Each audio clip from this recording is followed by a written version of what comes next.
Beauty is beauty, right? There's no judgment on how we make that beauty come forth. You may believe it to be an unworthy goal, yet beauty, genuine beauty rather than superficial glamour, flows from within. It is an expression of radiance within the heart and the love of life. If you have struggled with the obsessive attitude towards beauty and that tends to prevail into human culture, then it is time that you look to nature instead. Her beauty is boundless, quirky, and endlessly diverse. If you feel blocked, thwarted, or contaminated by others in your quest to bring your beautiful dreams to life, you may feel that your heart is dulled, minimized, or shut down. I could feel that heart chakra. Small-mindedness can limit beauty to a very narrow physical sense. However, you can shun the social disease of superficial, narrow definitions of beauty, thumb your nose at an airbrushed image, and dare to love what is. Honoring nature is one example. Give yourself permission to feel and be beautiful in many ways. No judgments. You can feel harmony outside of what is supposed to be harmonious. If you are brave and wild enough, you can even find beauty and harmony amongst the chaos of change. Sensing that change is just the creative process kicking into gear. Realizing there is nothing to fear brings even greater beauty, harmony, surrender, and grace to the experience of life creating itself, in more stunning forms, through you. You are meant to dream of beauty and to create beauty in its far more holistic and creative definition. Beauty is meant to soothe the soul, inspire thoughts of love, devotion, and appreciation, and to balance the nervous system. These are healing effects, healing for the creator and those that receive it. They are worthwhile. They are not meaningless, impractical, flippant, or trivial. A world without the beauty of art in all of its various and unique interpretations would be a less colorful, less vibrant, less cheeky, and less healing place to be. It is time that you spend dreaming of beauty, and allowing it to be born through you in various heart-centered ways is worthwhile. Don't regard it or discount it. The most beautiful dreams can inspire the practical, hardworking dedication required to bring them to life for the betterment of the world. This oracle comes with a particular message for you. There's a situation in your life right now where you feel uncertain about your inability to fix or heal. You lack the inspiration to be able to imagine it differently than how it currently seems to be. You may therefore feel inhibited in your ability to bring about constructive change. However, the perfect beauty of this situation is not revealed by what you attempt to do it, by how you attempt to do it, or through trying to impose the right dream upon it. It is to be healed and perfected into all that it can be through the revelation of the beauty that already lies within it. This happens when we accept the existence of inner harmony in all of creation, even if it cannot be consciously observed.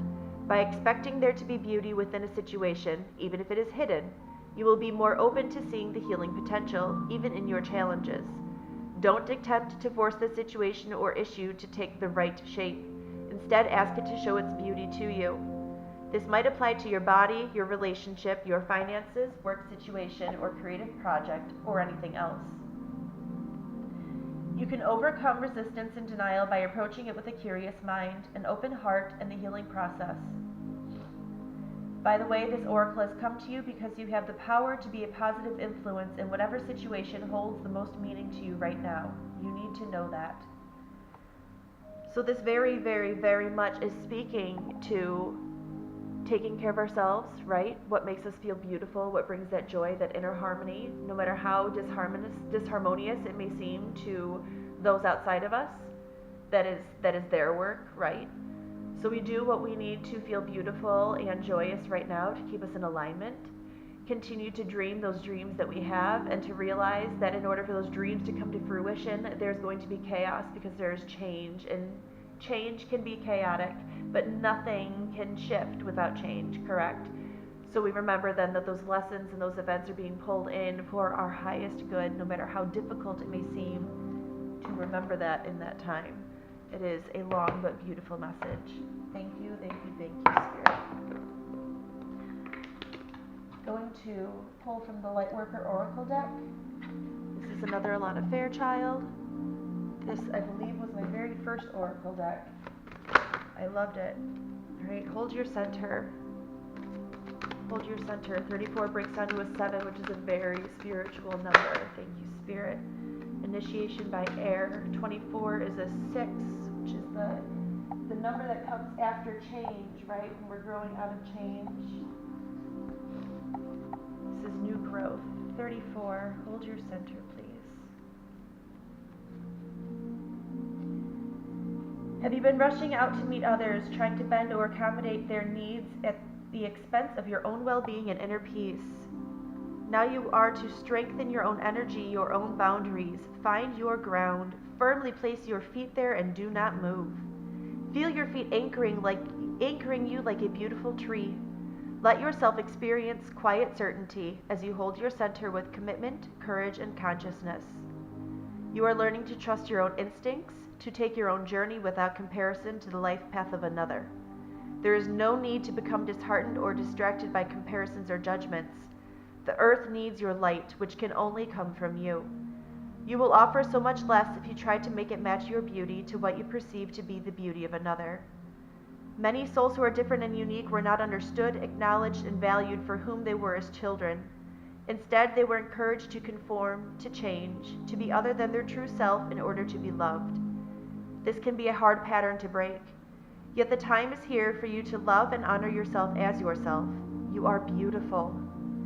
You do not need to change for another. You certainly do not need to change for the divine.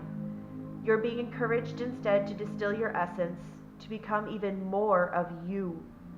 Hold your center now and do not be rattled by any other through intimidation, confrontation, doubt, jealousy, or fear. To hold your center means you accept your innate value and worth, your right to exist and thrive, and accept the love that created you as you in order to fulfill your divine destiny. This oracle brings you confirmation. You are on the right path.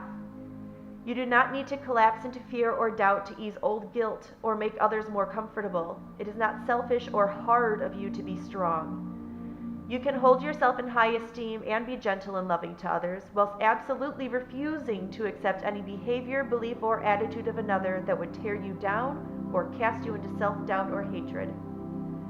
As part of your spiritual training, your soul learned to be open, to receive guidance and channel healing. This is what you needed to be able to function as a healer, and as a light worker, and as a channel. You had to be sensitive, receptive, and open. Now is the time to balance that with resilience, strength, and even some divine stubbornness.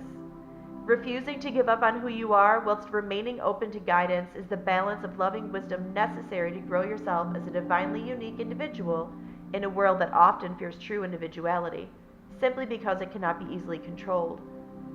Holding your center doesn't mean that you no longer surrender. Instead, you consciously choose to surrender into divine love and grow more empowered, that joy, right?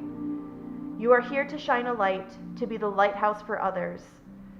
The lighthouse doesn't ask for permission to shine. It stands still, shines faithfully, and those who need it are guided by its light to safety. Do not lose faith in yourself, beloved soul. You know who you are. Be strong. Honor your inner beauty and your personal boundaries. You need to feel safe in your ability to say no as much as you need to know that you will say yes when your heart guides you to do so. Be true to you. I know that it sounds silly, but this very much makes me think of the movie Moana, and I am sure that many of us moms have seen that movie. It is so much about this path that we're on as the divine feminine, is it not? You have society around you, your family, your friends, your peers telling you, this is what you need to do, this is where you belong, stay here, this is how it is, it's for your own good, we promise, we've learned the lesson, just take our advice. And it's like you try to listen to what is being said to you, right? But in your heart, inside, you know this is not right, there's something more, there's something off, this isn't where I belong, this isn't right for me anymore. There's something that is growing inside of you, and it is because this purpose is coming out. It becomes so difficult to balance between the two, right? When you're worried about pleasing others as well as maintaining your joy. Somewhere one of them ends up giving. And it's pushing past that guilt that we have for what others are going to think and feel about us following our path and following our joy when that is removing it from them. What we need to remember in those times, though, is that what is important is that we follow that joy because that is our job as light workers, that brings us to our purpose, fulfilling that purpose does help the collective, and it also shows those